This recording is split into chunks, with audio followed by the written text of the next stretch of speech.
예, 김영철 북한 노동당 부위원장이 오늘 2박 3일간의 방남 일정을 마치고 조금 전 북으로 귀환했습니다. 김영철 부위원장은 일정 내내 미국과의 대화의 문은 열려 있다고 강조하면서 북미 대화의 신호를 보냈습니다. 네, 자, 자세한 얘기 차두현 아산정책연구원 개관위원, 안찬일 세계 북한연구센터 소장, 양무진 북한대학원 대학교 교수 세 분 모시고 말씀 나눠보겠습니다. 안녕하십니까? 안녕하십니까? 자, 먼저 양무진 교수님, 오늘 지금 아마 군사분계선 아마 이제 넘고 있는 그런 상황이 아닌가 싶은데요. 25일 그제 아침에 오전에 군사분계선을 넘어와서 2박 3일 동안 동계올림픽 폐회식을 참석하고 2박 3일 뭐 시간으로 한 50시간 정도 이제 머물고 이제 돌아가는데 그 사이에 많은 일이 있었는데요. 우선 2박 3일간의 일정 전반적으로 어떻게 보셨는지 좀 종합적으로 평가해 준다면요.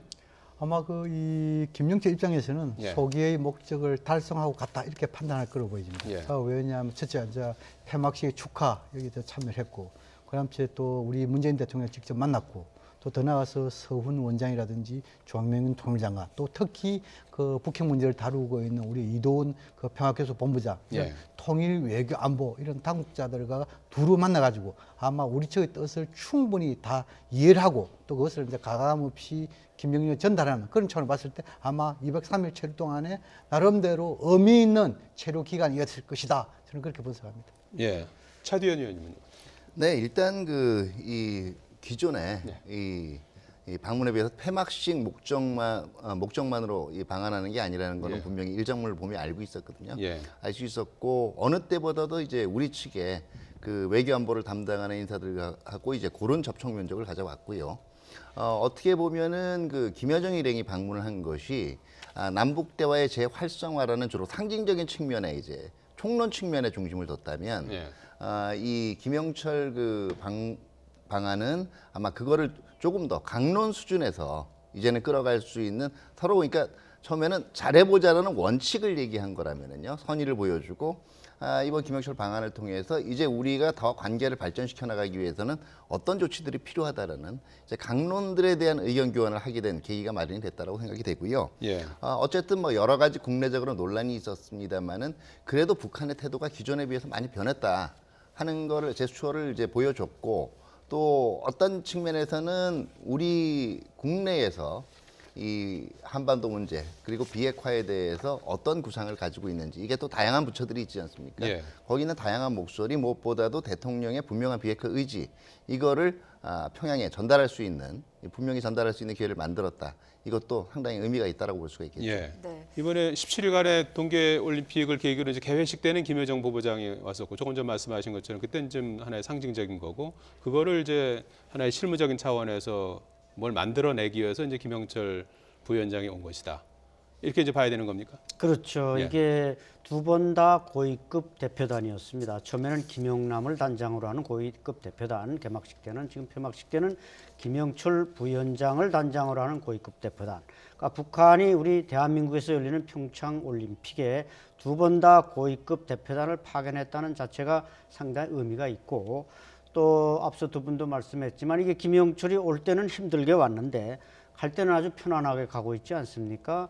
이게 남북 대화나 북미 대화도 시작은 어렵겠지만 네. 끝날 때 저렇게 참 가벼운 마음으로 끝날 수 있었으면 좋겠다. 그런 점들을 이번에 느낄 수가 있었습니다. 네, 제일 주목할 만한 부분은 북미 대화 의사가 있다는 의향을 밝힌 것 아니겠습니까? 문재인 대통령과의 접견에서도 얘기했고 또 어제 정의용 국가안보실장과의 오찬에서도 이런 얘기를 거듭 밝혔다고 하죠. 지금까지 북한은 대안을 구걸하지 않겠다.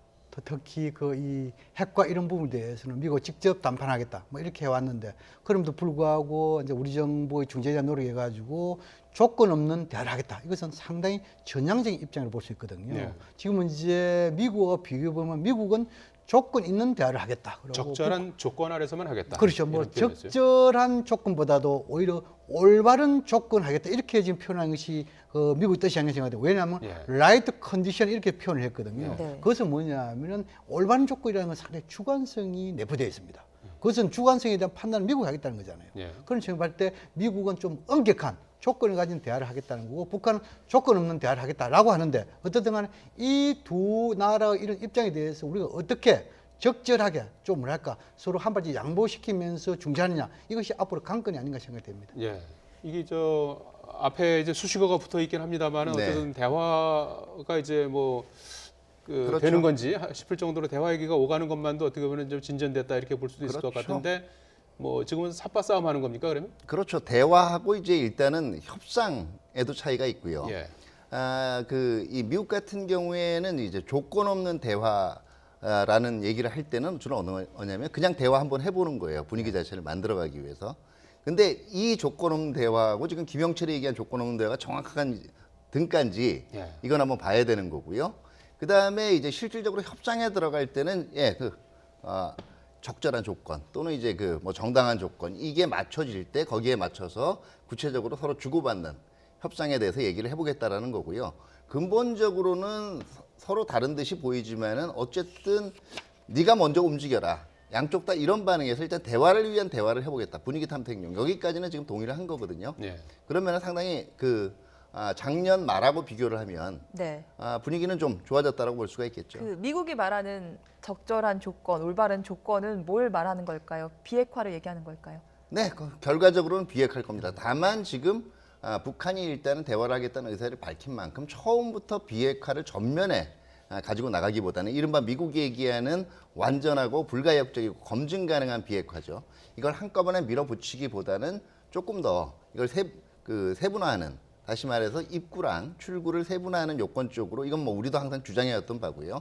이런 쪽으로 이제 검토를 시작할 수도 있겠죠. 예.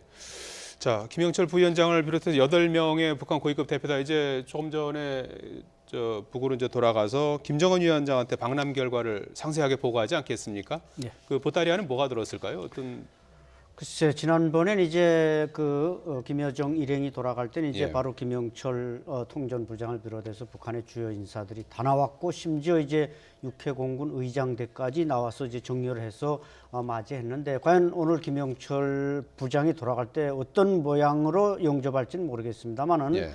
어쨌든 지금 비적으로 뭐 성과가 드러난 건 거의 보이지 않지만 예. 어쨌든 대화를 하겠다, 북미 대화를 하겠다.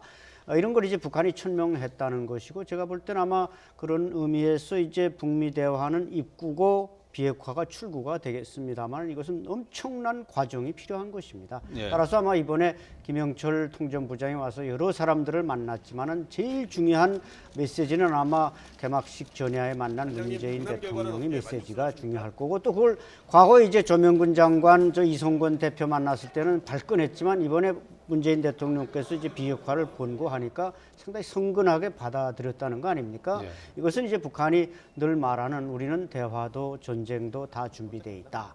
이런 이제 표현에서 그리고 뭐 전쟁은 사실 북한은 뭐 준비되어 있지 않고 대화는 언제든지 마음만 바꾸면 될 수 있는데 이제 그런 전제 조건들 비핵화를 아젠다로 삼느냐 아니면 그 밖의 걸 삼느냐 이런 문제와 지금 충돌하고 있습니다만은 평양으로 돌아가서 아마 김정은 위원장에게 보고하면은 그 결과들이 속속 발표를 통해서 드러나리라고 봅니다. 예. 네.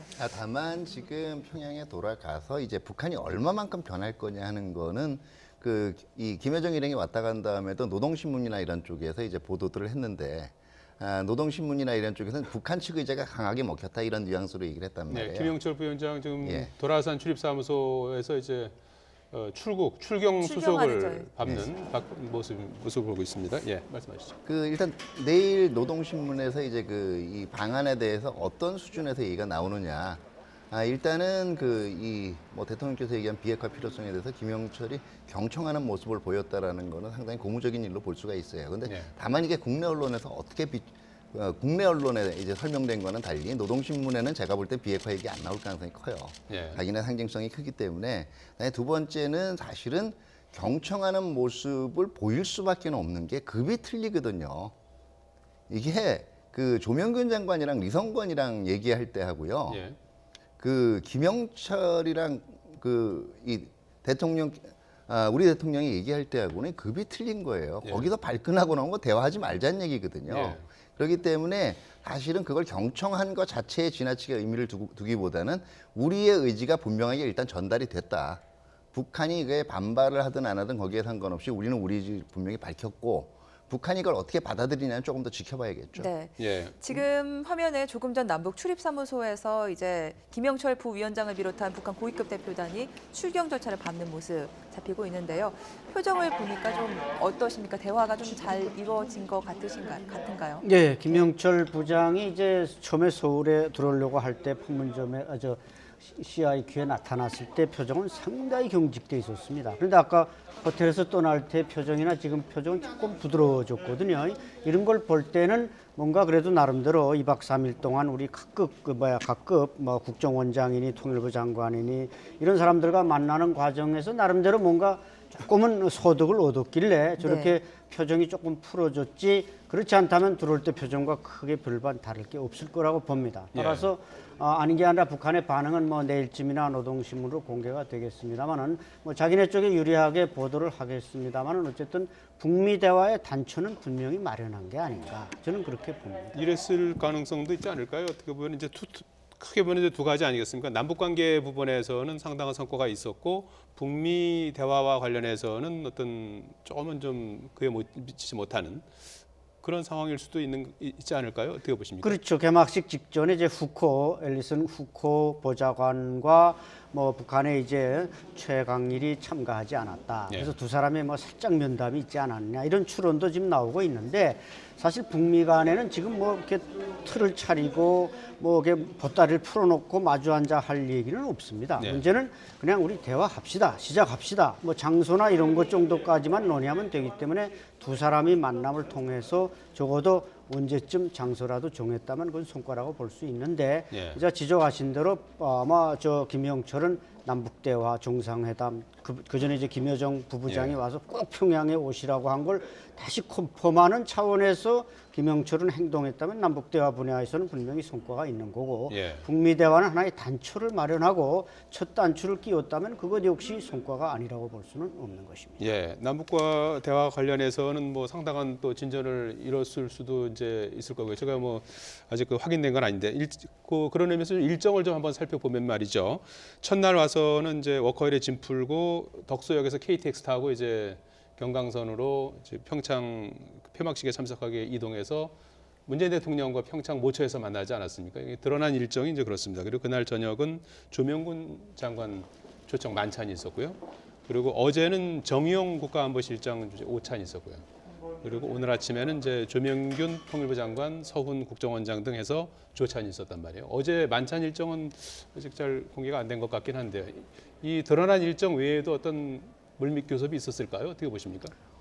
지금 이제 북미 간에 여기에 대해서는 지금은 이제 일단 미국에서 이 대표단이 이번 그 폐막식 기간에 북측하고 일체 만남 없었다, 이렇게 공식적으로 밝혔잖아요. 예. 그런 측면 봤을 때 아마 그것은 뭐 믿어도 될 것이 아닌가 생각되고, 예. 그러나 남북 관계에 있어서는 상당 부분 주요 사람들 다 만났다, 저는 그렇게 분석하고, 특히 서훈 원장이라든지 네. 또는 조명근 통일부 장관, 또 그리고 지금 이제 북핵 문제를 다루고 있는 그 이도균 한반도 교섭본부장이라든지, 또 지금 이제 정의용 안보실장 다 만났잖아요. 아마 이런 부분에 대해서는 크게 세 가지 의제를 가지고 논했을 것이다.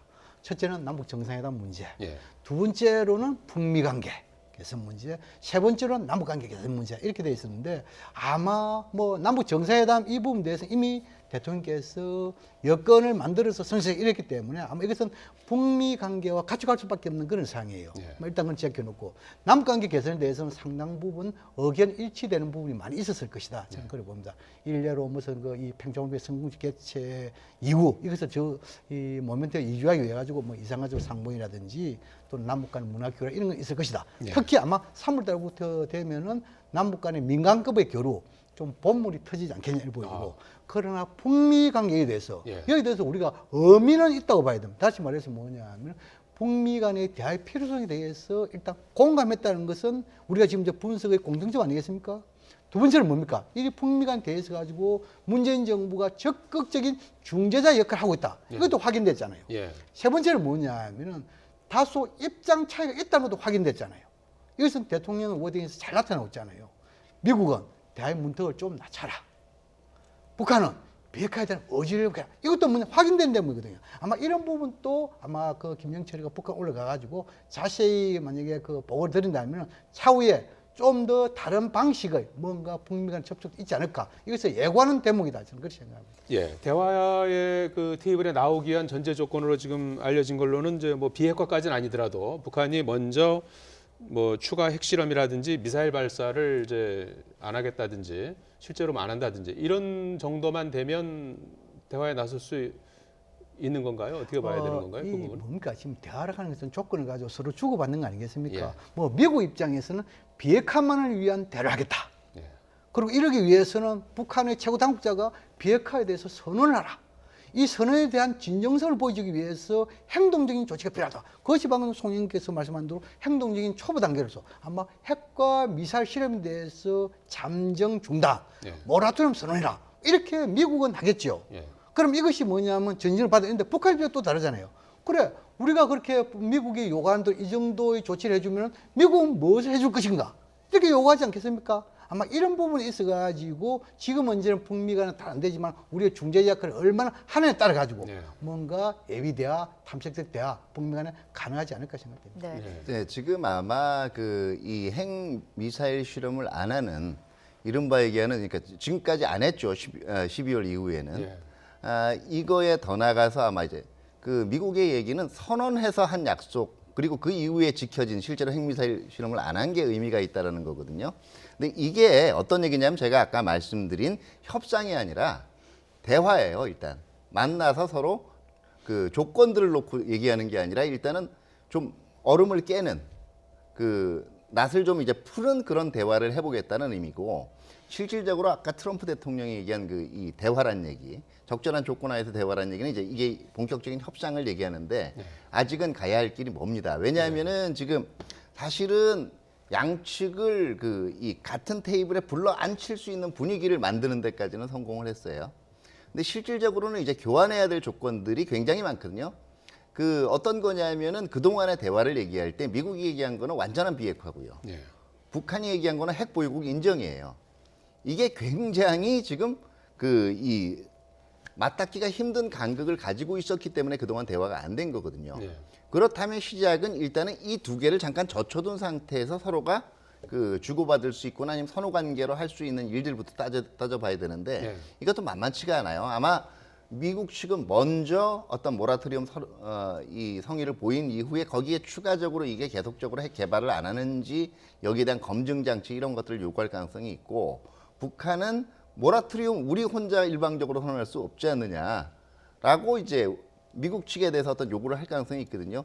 이게 초반부터 어떻게 되면 만약에 부딪히게 되면 의외로 만만치는 않을 거예요. 그래서 이제 어제 문재인 대통령도 류엔동 중국 국무원 부총리 만난 자리에서 미국은 대화의 문턱을 낮추고 북한도 비핵화 의지를 보여야 된다 이런 언급을 한 거 아니겠습니까? 그렇죠. 조금씩 양쪽이 양보를 해야 뭐 대화를 그러니까 할 거 아니겠습니까? 문제는 대화의 문턱을 낮춘다라는 걸 그러니까 기존 조치 중에서 어떻게 예.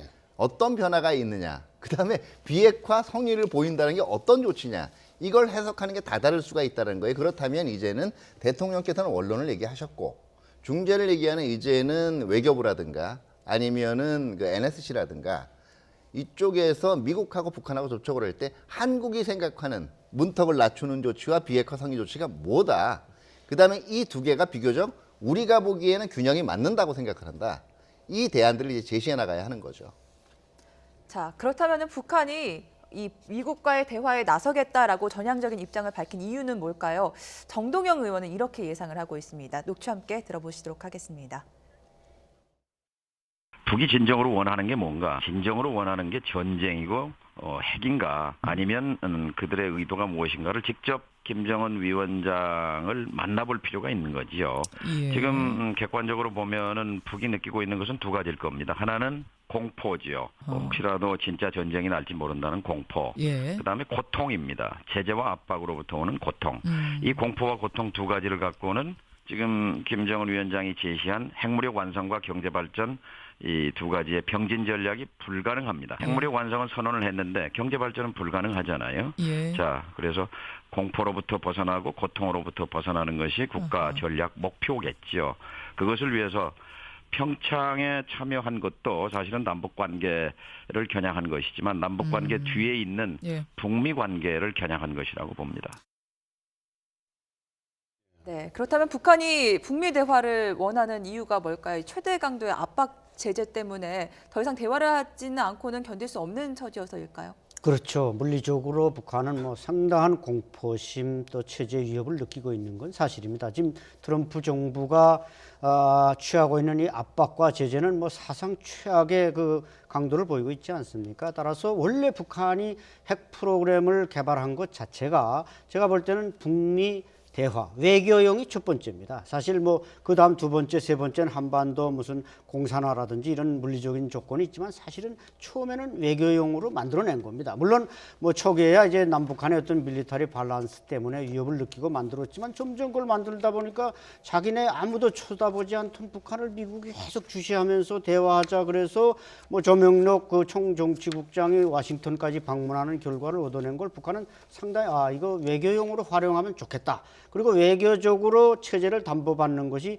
최고 수단이다. 이렇게 이제 판단한 거로 저는 알고 있고 그러나 그럼에도 불구하고 북한이 과연 핵을 완전히 폐기할 수 있는 상황을 양보할 수 있겠는가. 특히 이제 올해라는 시점이 중요하지 않겠습니까? 올해 바로 북한 정권 70주년이 9월에 이제 있고 그러다 보니까 북한으로서는 이 70주년을 모멘텀으로 해서 아까 지적하신 그 말하자면 병진 노선 이제는 핵은 어느 정도 자기네가 보유했다는 판단에 이제 경제 발전으로 나가야 되는데 그러다 보니까 체제가 또 위험해지고 경제적인 고갈이 또 내부 반발로 나타날 이런 소지도 있기 때문에 지금 북미 대화를 최선으로 생각하고 특히 하나만 더 말씀드리면 이제 문재인 대통령께서 지난번 김여정 일부 부장 왔을 때도 그렇고 이번에도 북미 대화를 해야만 우리는 남북 대화할 수 있다. 이렇게 강력한 어드바이스를 했기 때문에 북한도 이거 역시 남북 대화만 잘해서는 안 되고 북미 대화를 해야 우리가 남북 대화도 해서 체제를 보장받겠다. 이런 판단을 했는데 이번 김영철의 방문은 그것을 재확인하는 자리였다. 이렇게 볼 수 있습니다. 예.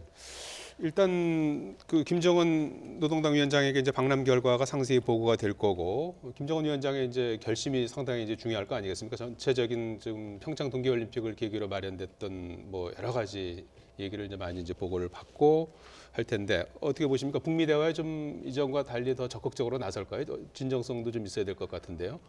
그 말씀드리기 전에 우리 지금 안찬일 박사께서 예. 이 국제사회의 강력한 압박 제재 이거에 대해서 일종의 뭡니까? 전쟁 공포 분위기를 피하고 뭔가 여기에 대해서 상당 부분 그 북한 내부에 있어 가지고 어려움 이걸 해가지고 이 대화에 혹 나왔다. 예. 여기에 대해서 저는 동의하지 않습니다. 예. 왜냐하면 북한 주민들 물론 국제 압박 제재 속에서 북한 주민들이 나름대로 불편함, 아픔은 있을 거예요. 그러나 입장 다시 말해서 핵을 폐기할 만큼 그러한 이 아픔은 아니단 말입니다. 예. 지금 보십시오. 지금 북한에 있어가지고 주민들 일상생활에 큰 문제가 있습니까? 다시 말해서 뭐 식량, 그다음에 환율 변화가 없잖아요. 그다음 또 뭡니까? 그리고 국제사회 이런 그 관광객 이것도 뭡니까? 큰 변화가 없잖아요. 오히려 지금 이제 석탄 같은 거 이런 거에 이용해가지고 수출이 막힌 거 이걸 갖다가 내수로 활용하고 있지요. 또 지금 관광객도 뭐 내수 관계를 확충하고 있답니까? 지금은 이제 핸드폰이 450만, 또 그리고 장마당이 450개 별로 없답니다. 그렇다면 아마 이렇게 봐야 돼요. 지난해 북한이 핵무력 완성에 올인했다라고 한다면 올해는 그거에 대한 자신감을 토대해가지고 경제도야, 경제 강국 이건 있었겠죠. 여기다 하나 더 플러스 한다면은 올해가 북한에서 정권 70주년 나름대로 민족 경사로서 기념하겠다 하잖아요. 이런 측면에서 이 김정은 위원장의 일종은 뭡니까? 리더십. 이런 하나의 그런 차원에서 저는 뭡니까? 이렇게 남북 간 개선 이렇게 나왔다 좀 보여지고 예. 그다음에 북미 간의 대화 이거 보면 뭡니까? 지금 북미 대화 할 가능성이 높다 합니다. 첫째, 우리 정부가 적극적으로 지금 문제 중재 역할을 하고 있습니다. 그다음에 북한도 뭐냐면은 경제적인 나름대로 도약을 하려면은 남북 간 개선뿐만 아니고 북미 간의 개선이 있어야만이 그 토대가 마련될 수 있단 말입니다. 예. 또 그다음 또 뭐냐면 북한도 오랜 동안에 남북 간의 대립 대결, 국제사회 대립 대결 하면서 피로감이 누적되어 있어요. 예. 이런 차원에서 이것도 또 뭡니까? 좀 약간 완화시키기 가지고 그런 차원을 봤을 때 아마 북미 간에 대화할 가능성이 있다 보여지고 예. 그 대화의 가능성이 있어가지고 우리가 탐색적인 대화냐 아니면 예비 대화냐 이것은 구분할 필요가 있어요. 예. 예비 대화라는 것은 어느 정도 본 회담을 가정한 회담이 될 수 있거든요. 미국은 아까지 그에 대해서는 아직까지 조금 소극적이지만도 어쨌든 간에 우리가 좀 적극적으로 준비한다면 적어도 5월 정도 한미 군사훈련이 끝나고 나서 예비회담 아마 이번에 만나지는 못했지만도 그 미국의 앨리슨 후커 한반도 보좌관과 최강일 외무성 부국장 간의 이 물밑 접촉 이걸 통해 가지고 예비회담 할 가능성이 높다 저는 그렇게 전망합니다. 예. 이 순서 선후 관계는 어떻게 되는 겁니까? 북미 대화 가능성이 조금 더 좀 그 올라간 상태에서 남북 관계도 조금 더 진전되는 겁니까? 아니면 지금은 이제 양자가 병행되는 거죠. 동시에 갈수 있는 겁니까? 문재인 정부 이야기하는 것은 예. 뭐냐면 크게 두 가지입니다. 예. 남북 관계와 북핵 병행 진전. 예. 이 함께 진전해야 되는 거죠. 그다음에 네. 뭐냐면 이 병행 진전을 위해서는 남북 관계, 남북 대화와 북미 대화가 선순환돼야만이 한반도의 비핵화도 이끌 수 있고 평화체제 구축도 할 수 있답니다. 그런데 지금 이제 남북 대화에 대해서 어느 정도 틀이 마련됐잖아요. 그다음에 두 번째라는 것은 북미 대화가 되겠죠. 또 북미 대화가 되면은 여기 대해서 남북 관계가 더욱더 시너지 효과를 높일 수 있는 그런 계기점이 될 수 있겠죠. 그렇다면 지금 뭐 아마 이 왜 북한이 그 대화에 갑자기 성의를 보였느냐의 원인에 대해서는 천차만별의 평가들이 나올 수가 있을 거예요. 예. 그 뭐 어떤 한 동기만 가지고 움직이는 체제는 없어요. 적당한 공포도 있을 거고 우려도 있을 거고 지금 당장은 경제적으로 뭐 그렇게 목이 졸릴 정도는 아니지만 이게 중장기적으로 할 때는 이게 분명히 부담이 되고 또 병진에도 장애가 올 수 있다. 뭐 여러 가지 분석이 다 가능하겠죠. 다만 이 우리 정부가 그 금년 초에 김정은 신년사 이후에 고위급 회담을 제의를 하고 이걸 위해서 한미 간의 통화를 하고 할 때 기본 공감대는 그래도 제재가 어느 정도 작동이 되고 있고 그러한 노력 때문에 일치된 노력 때문에 지금 대화가 이제 성사가 되기 시작했다라는 거거든요. 그럼 앞으로 이제 대안을 짜는 데 있어서는 우리가 원래 생각했던 이 인식하고의 정합성이 맞아야 되겠죠. 그럼 미국은 지금 그걸 강조를 하고 있는 거죠. 결과적으로 제재가 어느 정도 먹혔기 때문에 북한의 태도 변화가 있었고 중장기적으로 이제 얘기가 잘 되면 여기서 제재도 연차적으로 해제되나지만 일단은 계속 북한의 더 큰 그 변화를 촉구하기 위해서 제재가 이제 필요하다 이런 거고요. 결국은 이제 미국 간의 대화의 분위기는 만들어졌는데 네. 지금 여전히 이제 남아 있는 것들이 그거예요. 그러면은 핵보유국 인정이라는 거. 그다음에 완전한 비핵화라는 걸 젖혀두고 중간 단계 입구에 들어갈 수 있을 때 얘기되는 건 뭐냐? 그럼 거기서 기존 제재와의 관계는 어떻게 될 거냐? 예. 여기에 대한 이 의견들을 수렴시키는데 이제 앞으로도 이 노력을 쏟아야겠죠. 네. 지금 미국은 비핵화가 북미 대화의 전제 조건이라는 입장입니다. 문재인 대통령은 그동안 북한의 비핵화 방안에 대해서 동결 후 폐기라는 2단계 해법을 주장해 왔는데요. 지난해 6월 첫 한미 정상회담을 위해 워싱턴으로 향하던 전용기에서 기자 간담회를 한 내용 들어보도록 하겠습니다. 저는 최소한도 북한이 어떤 추가적인 핵과 미사일 휴가를 하지 않고 핵 동결 정도는 약속해 줘야 그 이후에 본격적인 핵 폐기를 위한 대화를 하시지 않을까 그렇게 생각합니다. 그렇게 생각하면 핵 동결은 대화의 입구고 그다음에 그 대화의 출구는 안전한 핵 폐기가 되는 거죠. 네. 먼저 동결을 한 뒤 폐기한다. 이렇게 문재인 대통령은 그동안 이 주장을 해왔는데 여기에 북한도 동의를 할 수 있을까요? 글쎄 현재로서는 뭐 동의할 의사를 가지고 지금 대화를 자꾸 강조하고 있습니다만은 과연 올해 안에 북한으로서 지금 뭐 4.15 태양절도 있고 또 7.27 정전협정 소위 북한 이제 전승기념일이라고 있고 8.15 광복절 그다음에 이제 9.9절 북한의 정권 수립 아까 말씀드린 70주년인데 제가 볼 때는 이미 김정은 위원장은 지난해에 9.9절에는 인공위성을 쏘아 올리라 이렇게 군수공업부의 명령이 내려져 있는 걸로 알고 있습니다. 물론 뭐 대조는 인공위성이라고 합니다만 그것은 어떤 탄두를 신느냐에 따라서 위성이 될 수도 있고 ICBM이 될 수도 있기 때문에 그러나 그렇기 때문에 적어도 9월 9일까지는 북한은 시간을 확보해 놓은 상태고 우리도 미국도 그 전에 이제 대화를 할 수가 있는 것이죠. 그러나 사실은 미국이 말하는 또 우리가 말하는 문턱을 좀 낮춰야 된다. 지금 북한과 미국 간에는 문턱 정도가 존재하는 게 아닙니다. 사실상 만리장성이 쌓여져 있기 때문에 그걸 어떻게 넘느냐.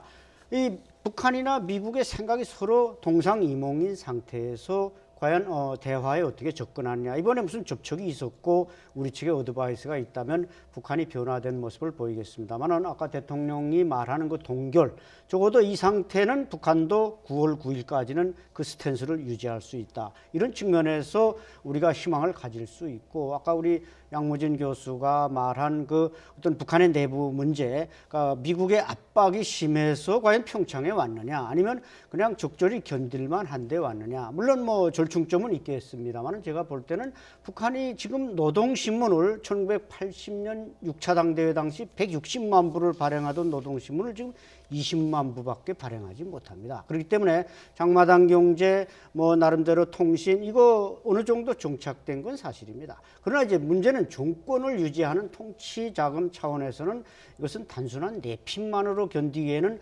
한계점에 도달하고 있다. 그렇기 때문에 우리가 북한의 하부 구조를 보느냐 상부 구조를 보느냐에 따라 차이점은 있습니다만은 북한이 저렇게 갈급하게 나오는 것은 저는 전적으로 국제사회의 어떤 압박과 제재 이것을 견디기 어려워서 나오는 거지 자발적으로 저 사람들이 저렇게 나올 수 있는가? 절대로 그럴 수 없다고 저는 생각합니다. 예. 어쨌든 뭐 북한을 비롯해서 이제 뭐 대화에 대해서는 다들 지금 뭐 동의하는 그런 상황 아니겠습니까? 이제 다만 이제 대화에 뭐 대화론이 이제 급부상했지만 거기에 대한 이제 해석이 이제 각각 제각각 다른 동상이몽 이런 이제 상황일 것 같은데 말이죠. 무엇보다도 이제 문재인 대통령이 곧 트럼프 대통령 통화할 것 같은데요. 거기서 이제 어떤 얘기가 오가느냐 이런 부분들도 상당히 중요할 것 같아요.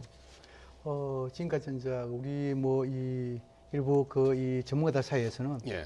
일본 아베 수상과 이 트럼프 대통령은 자주 이 통하고 이러는데 왜 우리는 하지 않느냐 뭐 이렇게 대해서 좀 비판적인 것도 있지만도 아마 지금까지 문재인 대통령이 트럼프 대통령하고 이 나름대로 이런 정상의 통화 이거 보면은 어느 정도 성과가 담보됐을 때 주로 한 사례가 많이 있었단 말입니다. 예. 다시 말해서 트럼프 대통령부터 문재인 대통령과 비핵화 한반도 문제 남북에 대해서 100% 동참한다, 함께한다. 이런 것이 확실하게 끌어낼 수 있을 때 주로 해왔단 말입니다. 지금 화면에 나온 저런 그 형태의 언급이 있을 가능성이 있지 않겠습니까? 북한에게는 이제 비핵화 의지를 보여야 된다는 얘기를 분명히 했고요. 그리고 미국에게는 이제 대화의 문턱을 조금 낮춰야 되지 않느냐 이제 이런 언급을 할 것 같지 그래서 않습니까? 지금 현재는 저거는 일단은 우리가 이 뭐 중국이라든지 또는 북한에게 또는 대통령이 일반적으로 하는 수준이고 적어도 트럼프 대통령을 한다면은 저런 부분에 대해서 어느 정도 나름대로 그 접점을 찾았을 때 예. 가능한 부분. 이건 접점을 찾은 대목은 아니지 않습니까? 그래서 아마 좀 더 지금은 이제 대통령이 직접 전화하기 이전에 우리 고위급이 이 미국을 방문해가지고 이번에 평창 올림픽 기간에 남북 간의 접촉 이런 것을 좀 더 상세하게 설명하고 난 이후 그 이후에 또 그 사이에 또 남북 간에도 접촉이 있지 않겠습니까? 네. 이걸 가지고 어느 정도 자신감이 생겼다. 이 정도 같으면 트럼프 대통령이 이 정도 같으면 북미 간의 대화가 자신감 생길 때 아마 트럼프 대통령하고 전화를 가장 높다 보이고 아마 그 계기점이 보면은 3.1절이라는 게 있습니다. 네. 3.1절이라는 것은 지금 이제 경수사에서 아마 우리 대통령이 이 남북 관계 또는 비핵화, 북미 관계에 대해서 어느 정도 큰 틀의 한반도 그랜드 플랜이랄까요? 내일 모레, 비전, 그렇죠. 내일 모레죠. 이런 예. 제시 속에서 그 속에서 여러 가지 좀 앞으로의 원칙과 방향이 나오지 않을까 저는 그렇게 전망하고 하나만 더 추가만 좀 합시다. 간단하게. 네. 지금 이제 우리 안찬일 박사께서 지금 이제 이 노동신문 부수 이걸 가지고 상당히 어렵다 이러는데 뭐 그렇게도 볼 수 있어요. 또 다른 측면을 봅시다. 지금은 이제 김정은 시대 들어와가지고 대북 압박 제조 속에서 연맹거리, 과학자거리, 또 우리가 미림 승마장, 스키장 얼마나 봤습니까? 그런 거 보면은 북한에서 과연 그렇게 대북 압박 제재를 받고 있다고 볼 수 있습니까? 아니잖아요. 그래서 더 크게 보자는 것이죠. 장만은 왜 제가 이 이야기를 한다 하면은 미국이 지금 압박 제재 속에서 물론 그것이 하나의 대화의 요인이 될 수 있겠어요. 그러나 그것이 핵심적인 요인이냐? 거기에 대해서 저는 동의를 안 한다는 것입니다. 네, 두 분의 북한 경제에 대한 시각차 그리고 압박 제재에 대한 시각차를 잘 보여주셔서 뭐 옳고 그른 걸 저희가 판단하기 좀 어려운 그렇죠. 문제일 것 예. 같아요. 근데 분명한 정확성이 어떻게 거는 생각하시나요? 정부가 표명한 방침하고의 정합성은 맞아야 된다는 거고요. 그게 정부 정책을 만들어 있던 데는 그 철학이 그대로 유지가 돼야 된다라는 거예요. 그러니까 결국은 지금 한미 간의 이 협력, 그다음에 남북한 간의 협력을 통해서 이 미북 대화를 이끌어내려면은요. 말 그대로 중재 역할이죠. 예. 그러니까 여기 가서 이 얘기가 되고 저기 가서 이 얘기가 되면은 양쪽 다 신뢰가 상실이 되는 거예요. 근데 어쨌든 지금 한미 간의 얘기가 되는 거는 그동안 대화 얘기도 했지만 일부의 제재와 압박을 통해서 이 기본적인 방침이 있는 거예요. 야, 쟤네들 사실은 지금 살아나는 것 같은데 그러면은 결과적으로 저쪽에서 나올 얘기는 그럼 압박 더 세게 해야 되는 거 아니야? 지금 얘기해야 되는 거는 결국 제재를 통해서도 대화의 자리에 이끌어냈지만 이거를 완전히 무릎 꿇려 그러다 보면 결국 북한도 죽기 살기로 더 나갈 테니까 이 상황에서 대화의 문턱을 낮추라 그러는 얘기가 나올 수가 있고 제재도 지금 앞으로 추가적으로 가해질 제재에 대해서는 융통성을 낮추라고 할 수가 있는 거거든요. 그거 제재 소용없어. 결국은 지금 대화로 가야 된다라고 얘기하면 그럼 제재가 덜 먹히나? 그럼 더 세진 제재가 필요할 건데 이런 얘기밖에 나올 수가 없는 거죠. 그 부분에 대해서는 제가 조금 약간 단서를 드렸는데 지금 이제 유엔 안보리 대북 제재 결의에 보면은 제재도 하고 인도적인 문제에 대해서는 예외를 하고 대화도 촉구하고 있습니다. 근데 지금 이제 우리 대다수의 미국 지금 이제 이렇게 그 주장을 보면은 대화라는 것은 거의 빠져 있어요. 그것을 우리가 중요하고 그다음 지금은 이제 미국이 지금 독자 제재 이것을 우리 보면은 중국 입장에 보면은 대북 제재 있어가지고 독자 제재라는 것은 정신을 위반되는 있잖아요. 그런 점이 있지 않습니까? 그래서 이런 부분이 있어가지고 아마 지금은 이제 너무 이 제재라는 것이 굴복시키는 제재가 아니고 유엔 안보리 대북 제재 결의안 규범에 위반했기 때문에 징벌적인 의미 이건 둘 수 있어요. 그럼 이것을 제재를 통해 가지고 북한에서 굴복하게 나오도록 하는 제재 이것은 유엔 안보리 정신에도 위배되고 또 굴복한 사례도 없다. 이것을 우리가 이해해 볼 필요가 있어요. 예. 자, 뭐 저 남북 관계 또 북미 관계 전체적으로 보면 뭐 냉탕온탕이 지금 그렇죠. 같이 혼재하고 있는 그런 상황입니다. 이런 가운데 또 북한 선수단 응원단이 이제 돌아갔죠. 오늘 고위급 대표단까지 돌아감으로 해서 평창 동계올림픽을 계기로 뭐 그야말로 뭐 한 상당히 오랜만에 북한에서 많은 인원이 내려왔다가 이제 모두 다 이제 북으로 돌아간 그런 상황입니다. 선수단 응원단 귀한 모습이 또 상당히 오랜만에 또 가슴 뭉클하게 했는데요. 화면으로 잠깐 보시겠습니다.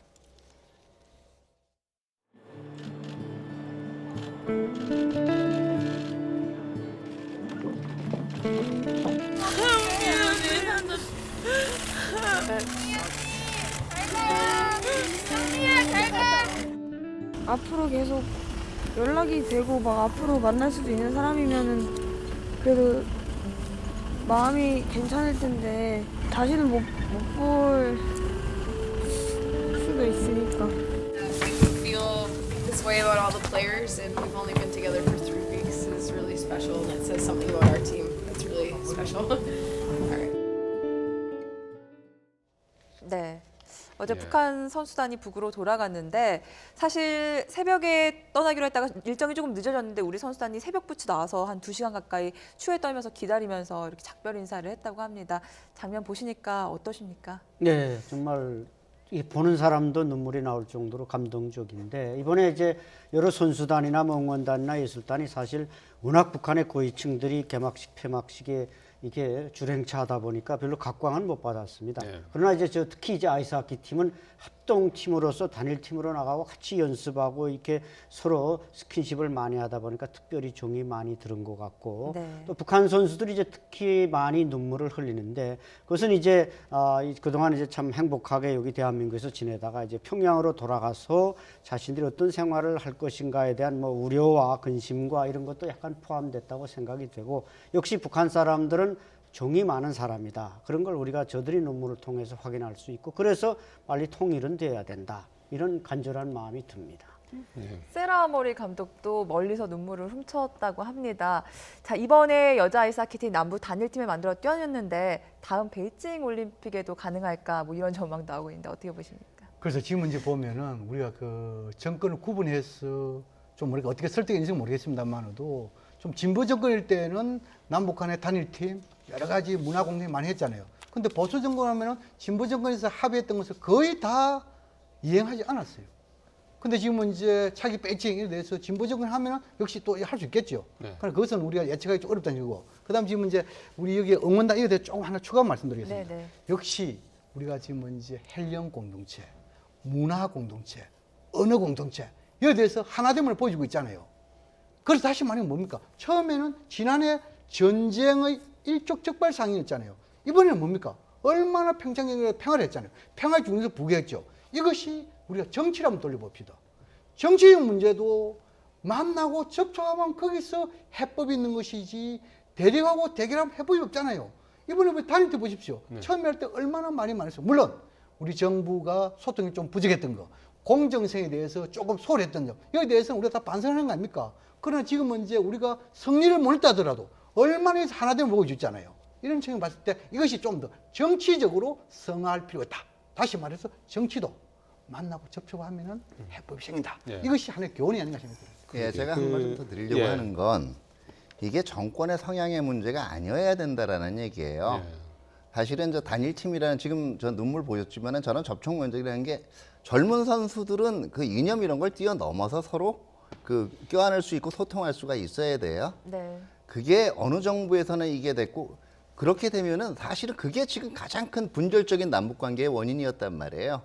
한반도기가 사용되고 단일팀이 그 형성됐던 92년에 진보 정권이 아니었어요. 엄밀히 그 보수 진보로 얘기를 하면 이제는 그런 생각을 자꾸 이게 정치적으로 어떤 그 성향이냐에 따라서 어디서는 뭐를 이룰 수가 있고 어디서는 이거부터가 탈피가 되고 우리가 그로부터 자유로워야 정말 스포츠가 스포츠다운 거고요. 예. 제대로 된 교류 협력도 이루어지는 거고 제가 볼 때는 이번 단일팀 효과는 뭐 저걸로도 충분하다고 봅니다. 저것만으로도요. 그러면 이제는 올림픽 엔트리가 비교적 사전에 짜져 있을 때 정말 완전한 단일팀을 구성을 할 수 있도록 실질적으로 비정치적 교류 이번에 그 이 평창이 끝난 이후에 지금부터라도 그 이 4년 후에 베이징 올림픽 단일팀을 위한 비정치적인 그 완전한 단일팀 구성을 위한 논의라는 건 지금부터 체육회담을 통해서 이루어졌으면 하는 생각이 들어요. 예, 선수들끼리는 뭐 그 스포츠라는 그런 걸 통해서 이제 믿음이 이제 있기 때문에 저런 것들이 가능한 거고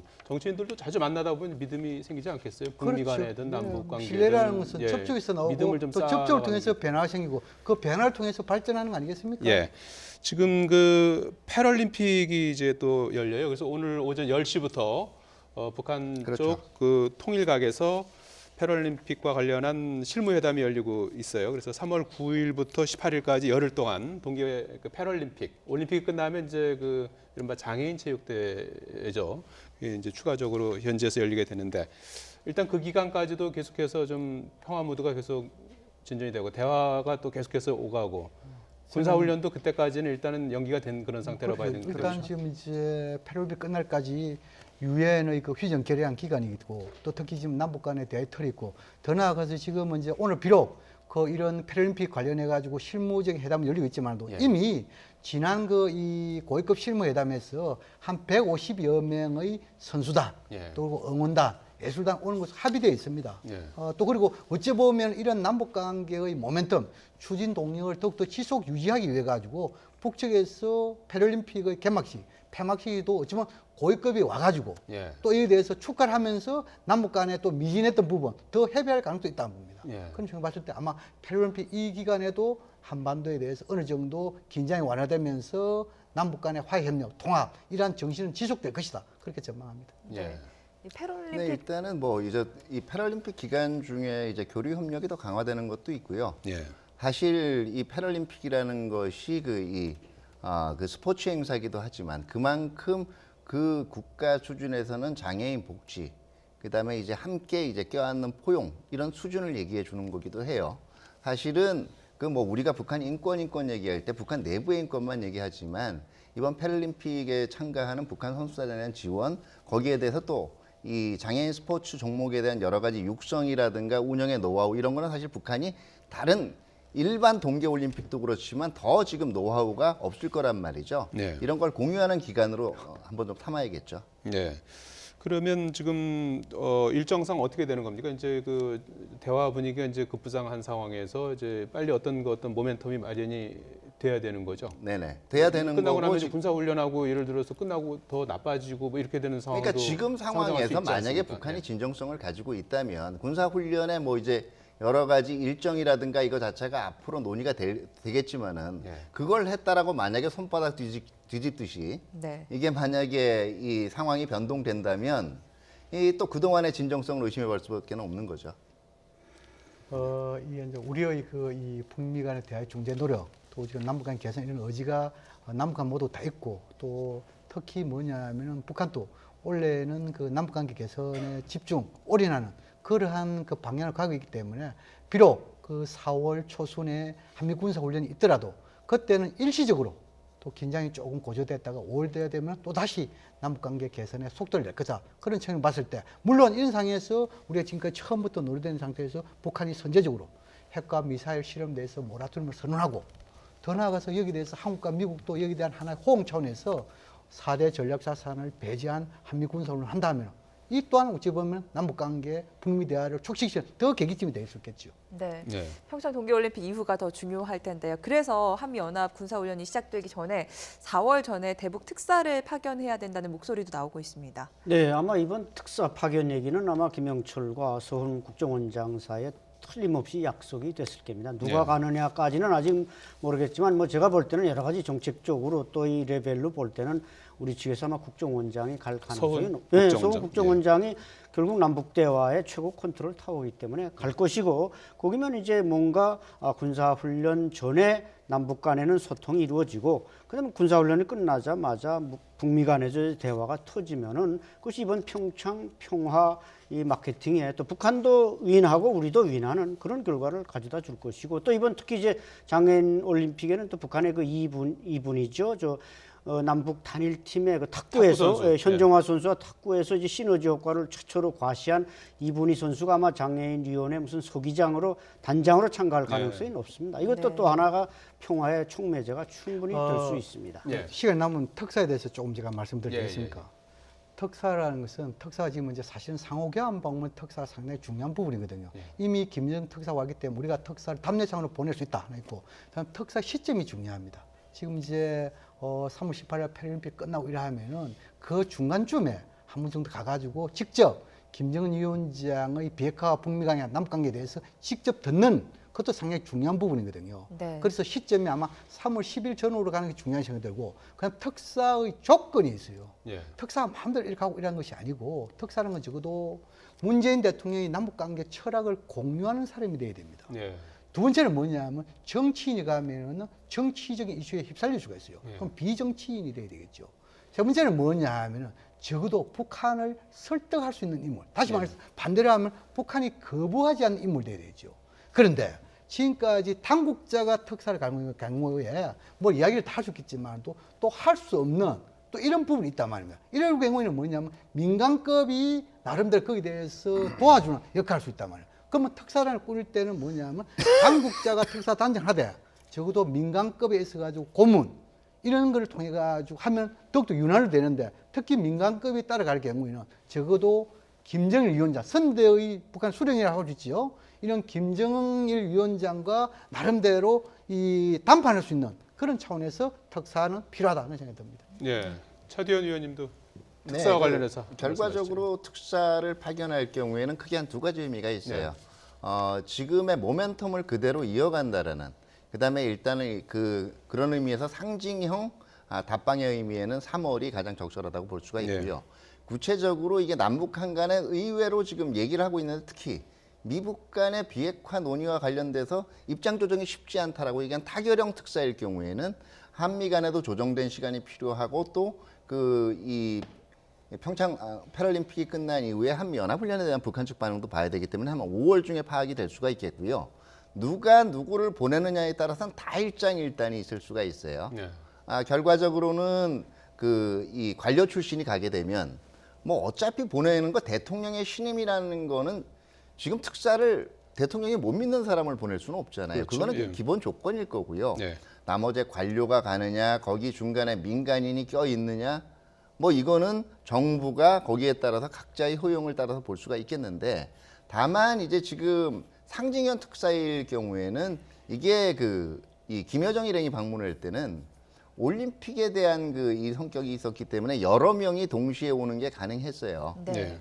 근데 지금 이 3월에 만약에 특사를 파견할 경우에 이게 지금 답방 형식이 되는데 특사 단 형태로 여러 명의 중량급 인사들이 동시에 가는 게 또 바람직할 거냐. 네. 이 분야도 한번 생각해 볼 필요가 있고요. 만약에 정말 중요 타결로 간다면 5월 달에 여러 명으로 구성해서 가는 것도 좋으리라고 생각이 되고, 저는 조금 발상의 전환도 한번 해볼 필요가 있다고 생각되는 게, 네. 자, 북한은 자신들이 가장 신임하는, 그러기 때문에 어떻게 보면 수령의 여동생을 보낸 거예요, 네.